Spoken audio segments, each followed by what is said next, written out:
TWR Монгол байгууллагын найдвар доторх эмэгтэйчүүд хөтөлбөр танд хүрч байна. Бид бол Бурхны сайн мэдээ болон Есүс Христийн найдварыг түгээж буй найдвар доторх эмэгтэйчүүд.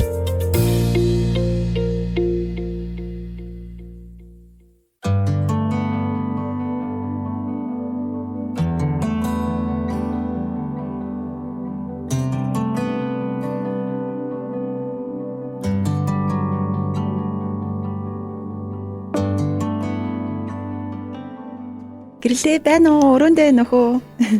Оо чи энд байсан юм уу? Зөндөө хэмнээ цанаас чамайг харсангүй шүү дээ. Оо сайн уу. Би хідэн цэцгнүүдэд таарч янзлаа сууж илаа. Тэгээд сайхан засаж таарахгүй болвол ер нь жаахан зөрүүлээ далийн мөрөө ургаад байх шинжтэй шүү. Аа. Өнөөдөр шин талах би өнөөдөр шин талах ирсэн. Чамд амсуулах санаатай барайл ороод ирлээ чамайг бүр хайгаад олсонгүй шүү. Чиний хийсэн гүзэл зэгний нөгөө чанартай хамт идэх юм бол үнэхээр гоё янзтай хамттай авах гэж бодоод талхаа хараад ирлээ. Тэгээд чи жоохон амраад надтай хамт цай уугаач. Тэгээл да. Хоёлоо жоохон хандаа сайхан цай уугаад сайхан ярилцъя тий.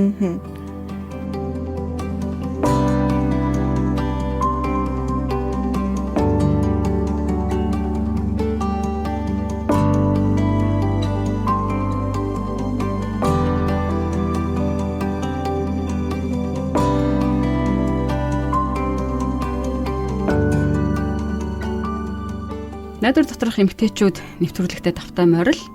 Тэгээд жимсээгийнхэн байрсан амттай сайхан талхыг идэнгээ сайхан цай уугаад альжаалаа тайлаад амттай сайхан ярилцъя. Тэгээд сонсогчтаагаас хамтдаа суугаад ярилцвал үнэхээр сайхан байна. Жимсээ үнэхээр амттай болсон байна. Баярлалаа найзаа. Тэгээд өнгөрсөн 100 жимсээгээр чанмал хийлгээд аваад явсан үнэхээр сайхан байсан. Үнэхээр хамт цайлах сайхан байна. Өнөөдөр танаа зочлоо, сайхан цай уучлаа. Бас чиний цэцэгнүүд үнэхээр гоё ургах юм аа. Яаж ингэж ургуулад байна? Би бүр цэцгээ арчилж чаддгүй. Цэцэгнүүд дандаа ийм гоё ургаад ийдэг үлдээ. Ер нь бол сайн арчлах хэрэгтэй юм бэлээ. Тэгээд сайн арчлах юм бол сайн ургадаг. Тэгээд бас маш их цаг бас төвчээр ер нь орно шүү. Чиний цэцэгнүүд дундаас энэ сарны нууц ч үнэхээр гоё ургах юм. Яг савндаа ингээд багсаагаад жигтгэн үнэхээр гоё ургасаар харагдчих шүү. Харин тийм. Тэгээ би өдөр бүр нөө цэцэгнүүдээ хараад нарлуу тултлан эргүүлээд тэгээд урт сунгаж одоо ургаад байгааг нь тайрч тасалдаг байхгүй юу. Тэгээ ингэж байж нэг эргүүлээд тойруулж байхдаа их анзаардаг зүйл нь бол ер нь хэлбэр нь их эмгцэгцтэй одоо ургадаг гэсэн үг. Тайрч арчлах үед тэгээд цэцэглээд ирэхээр нь үнэхээр гоё болдог. Тэгээд үнэхээр бас гоё мэдрэмжийг асавдаг. Ер нь арчилж засахгүй бол цэцэг үзүмжтэй сайхан ургаж чаддаггүй. Яг энэ цэцэгний тухай ярьсан чи хүүхдүүд бас л яг л энэ цэцэг шиг байдгийн юм шиг санагдлаа. Тэгээ хүүхдтэй эсвэл дүүтэй хүмүүс яг энэ тухай гадралж байгаа хэл та одоо сонсож байгаа хүмүүс дундаас тий. Яг цэцэг тордохтой адилхан юм шиг санагдаад байгаа юм. Юу хүсэж байгааг нь яг ойлгочих юм бол тэднийг алгуурхан дагуулхад маш их тийм хэрэгтэй юм шиг санагдаад. Аажмаар яг тэд нар өсөж цэцэг яг өсөж ургадагтай адилхан аажмаар өсөж өндийдэг. Яг л цэцэг шиг тэд дуулууртай олж гэнэ үү? Юу хүсэж байгааг нь бас ойлгоход тэднийг яг ингэ нөгөө алгуурхаа ойртох юм бол мэддэг тий.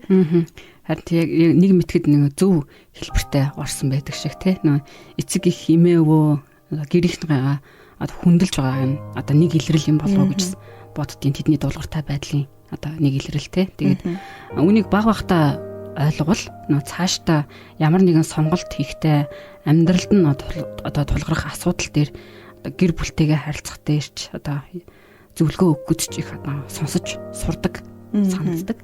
Яг тийм шүү гэрлээ. Эцэг ихээ дуулууртай дагаж сурсан хүн л Бурхны дуулууртай дагах нь гарцаагүй шүү дээ. Тэгээд их хүн ээж хүн чинь хүүхдээ бусдыг хүндэлдэг дуулууртай болоосай л гэж ер нь цаанаасаа хүсэж идэв шүү дээ. Өнөө өглөө би хүүтэйгээ ярилцчихлаа л да. Хүүдмийн зориулсан Бурхны гайхалтай төлөвлөгөө юу болох талаар бас түүний баг залуу байхдаа зөв шийдвэр хэрхэн гаргах талаар тэгэд яагаад энэ нөгөө нэг дуулууртай байдал зөв шийдвэр гаргах нь чухал байдаг талаар бид хоёр өглөө хэсгийн хугацаанд ярилцлаа. Тэгээ хүү маань найзуудтайгаа хамт гадуур гарна гэд. Үүнээс болоод л энэ яриа өрнөсөн юм л та манад. Тэгээд залуучуудын шүн орой зохиож байгаа үдэшлэг, цэнгийн нэг их тийм нөгөө сайн нөлөөтэй биш.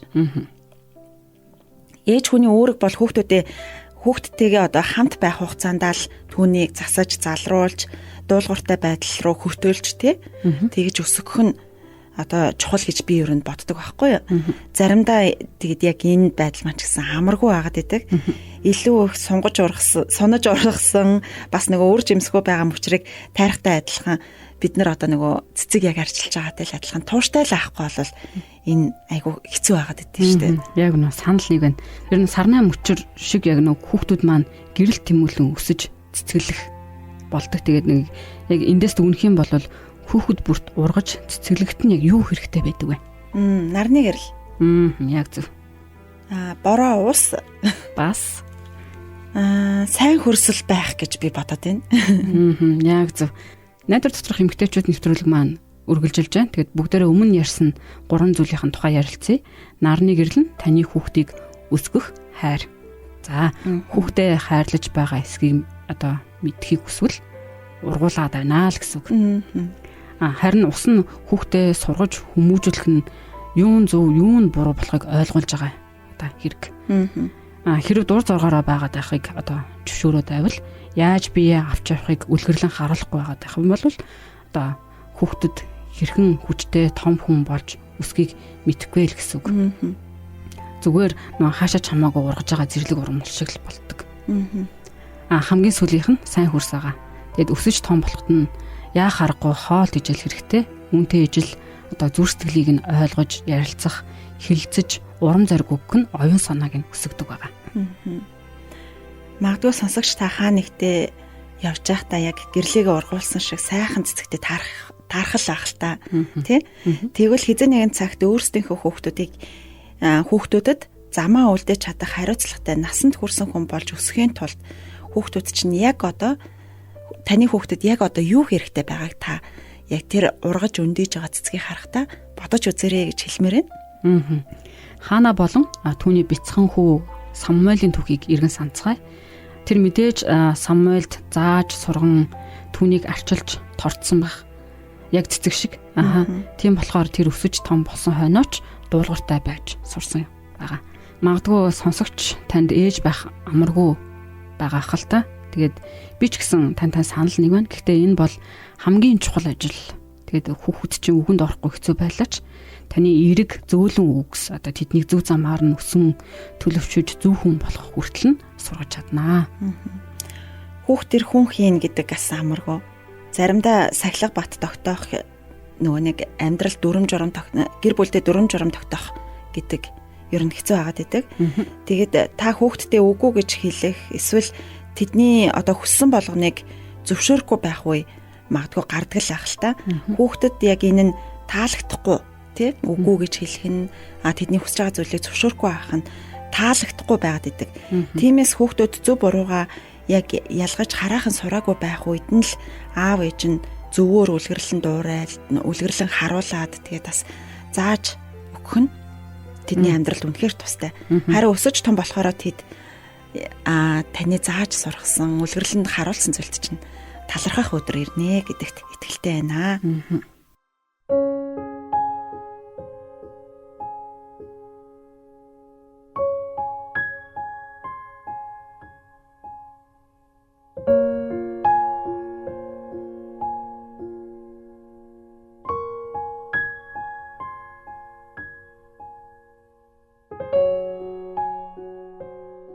Сонсогч та найдвар доторх эмэгтэйчүүд нэвтрүүлгийг маань үргэлжлүүлэн сонссоор байна. Өнөөдрийн дугаараар хүүхдүүдээ хүмүүжүүлэх, тэднийг зөв замаар одоо дагуулсан явах талаар бид ярилцж байгаа хэлээ.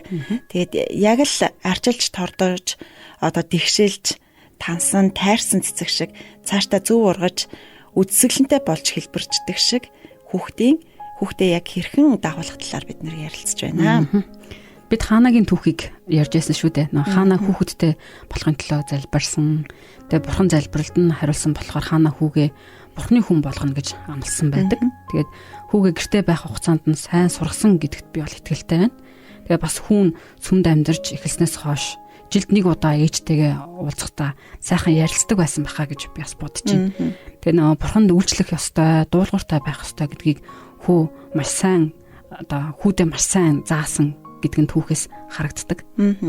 Хаана бурханд одоо өөрийн өгсөн амлалтаа биелүүлж түүнийг одоо тахилж олохоор илийг дэргэд байлгахаар сүмрүү авч явхад Самуэль дөнгөж 4 настай жаахан хүү байсан тий. Тэр нэг Самуэлийг сүмд ирсэн цаг үеийг төсөөлөд үзье л дээ тий. Харанхуй, ил хууль зөвхөн тахилч байдаг газарт хүү тахилч илигийн одоо олон зүйлд одоо суралцж байсан. Тэгээд Самуэль маш бага наснасаа л бие даан одоо сүмийн ажилд оролцож эхэлсэн байдаг тий. Гэхдээ Балчир Самуэль одоо ээжигийн одоо санаад одоо уйлжсэн лавтайх тий. Тэгээд хөгшин Эли одоо хүүд бурхны хуулиудыг зааж өгч байсан. Тэгээд Самуэль 12 нас хүрэхээс өмнө еврейн хуулийн номнуудыг уншиж чаддаг болсон байсан. Тэгээд Самуэлийн хамгийн дуртай мөч нь жилд нэг удаа болдог нөө тахилын үе. Гэр бүлийнх нь нилээд хэд хоногийн одоо хоногоор бурхантай одоо бурханд магтаал өргөхөөр хүндэтгэл хүргөхөөр ирдэг үед нь нэг ээж нь сүмд маш чухал ажил хийж байгаа гэж ятгаж ойлгуулдаг байсан. Тэр үе бахаа гэж бас бодож байна. Нэрэ тэр үеийг төсөөлөн бодохоор ямар хөө яасан болоо гэд бодохоор бас төсөөлөгдөж шүү тий. Цааш нь сонсохоосоо өмнө бүгдээрээ нэгэн дууг бүгдээр хамтдаа сонсцгоё.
хинч мэдрээгүй байж та хизээч зогсоохгүй та хизээч зогсоохгүй та жусаар хинч хараагүй та жусаар хинч мэдрээгүй байж та хизээч зогсоохгүй та хизээч зогсоохгүй та жусаар хинч хараагүй та жусаар хинч мэдрээгүй байж та хизээч зогсоохгүй та хизээч зогсоохгүй зам гарч гахаж хигүүлдэг шамталтаа сахиж харахгүй нэрэл та бол миний ихээзээ та бол зам гарч гахаж хигүүлдэг шамталтаа сахиж харахгүй нэрэл та бол миний ихээзээ зам гарч гахаж хигүүлдэг шамталтаа сахиж харахгүй нэрэл та бол миний ихээзээ миний ихээзээ миний ихээзээ миний ихээзээ миний ихээзээ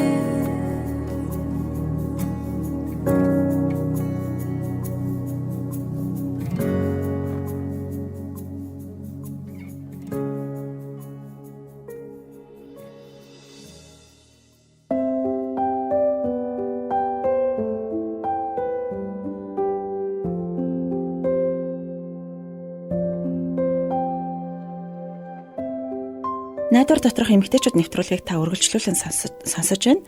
Бид Бурхны үг болох Библиэс Самуилийн амьдралын талаар төсөөлөх гээд оролдож байгаа шүү дээ. Тийм тэгээд тэр өдрүүдэд Бурхан хүмүүстэй шууд ярих нь одоо маш ховор байсан.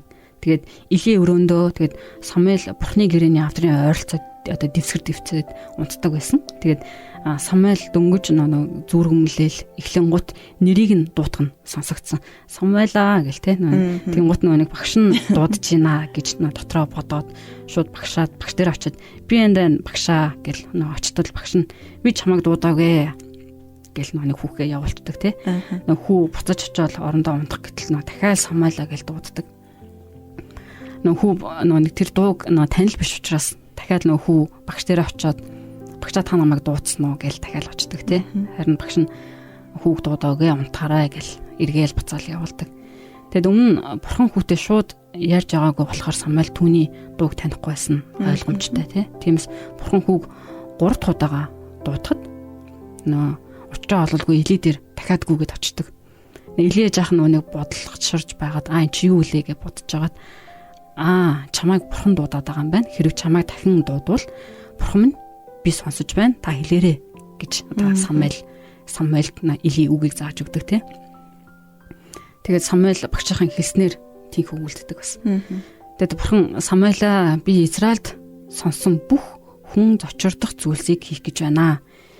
Би амсныхан дагуу Илигийн гэр бүлийг шитгэх болно. Хөвгүүд нь надад тэрсэлж байгааг мэдсэн хэрнээ тэднийг сургаагүй байгаа. Би Илийд дахлын үргэлгийг зөв хийхгүй байгааг нь анхааруулсан.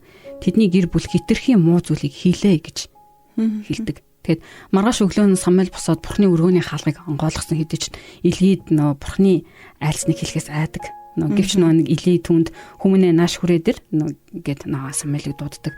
Самуэль зүрхэндөө айсан хэдий ч төхөж очиод би эндэнаа гэж маш дуулууртайгаар ирдэг те. Тэгээд Бурхан чамд юу хийснийг аливаа хэлээд надад хэлээдгээ гэж Илий түнд одоо хэлдэг.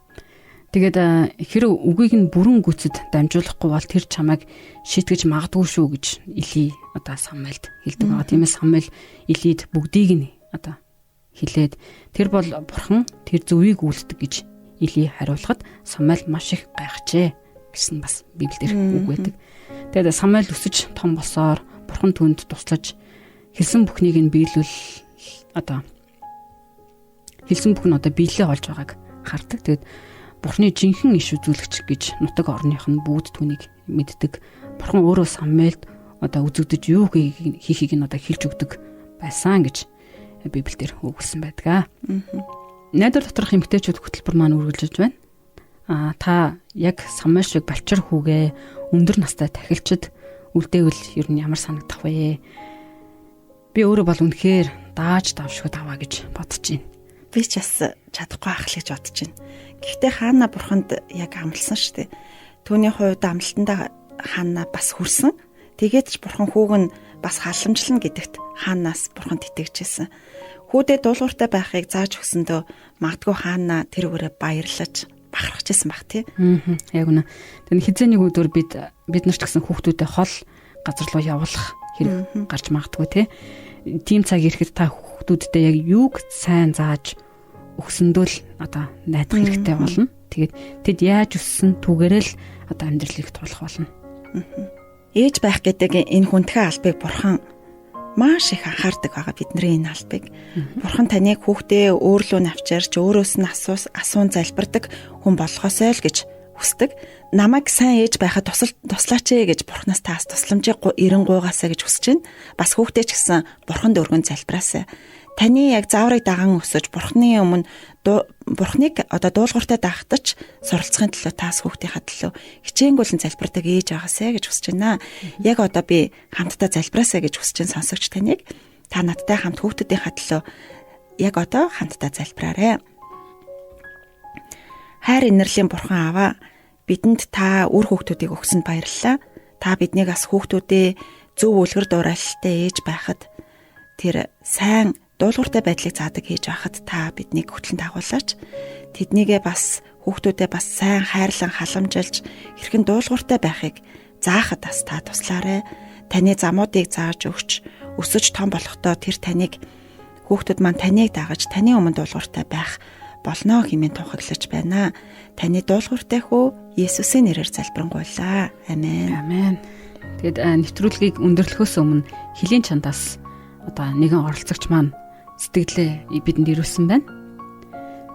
Тэгээд түүнийг нь хамтдаа бас уншиж өгье. Энэ удаагийн нэвтрүүлгийг сонсоод би үнэхээр баяртай байна. Үнэхээр гайхалтай, чухал, зайлшгүй суралцах ёстой санаануудыг сонслоо. Би өөрөө 4 ачтай эмээлтэй.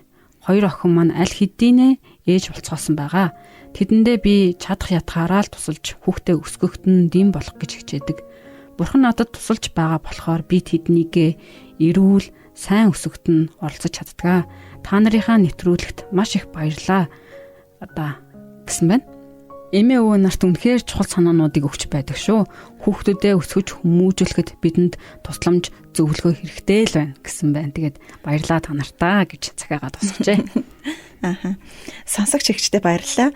Бас бусад сонсогч эмэгтэйчүүдтэй бас хамт байдагт баярлалаа. Өнөөдрийн нэвтрүүлэг маань энэ хүрээд өндөрлөж байна. Өнөөдрийн ярилцсан зүйлээ эргээд нэг дүгнэе. Бид яг цэцэг хэлбэржүүлэн ургуулдаг тухай нэвтрүүлэг эхлэхдээ ярилцсан шүү дээ. Яг тэр цэцгийг харах үедээ үр хүүхдийнхээ зүрх сэтгэлийг хэлбэржүүлэн тордох тухай бүгдээрээ хамтдаа ярилцлаа. Тэднийгээ хэлбэржүүлэх амин чухал зүйл нь хайр, нарны гэрэл, бас зөв сайн хүмүүжүүлэх асуудал юм байна шүү дээ.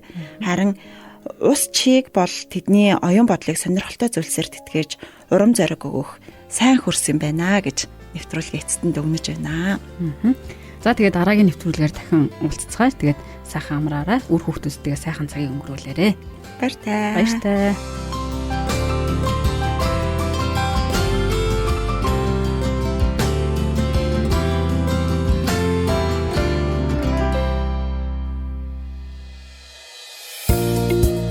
Та TWR Монгол байгууллагын найдвар доторх эмэгтэйчүүд хөтөлбөрийг хүлээн авч сонслоо.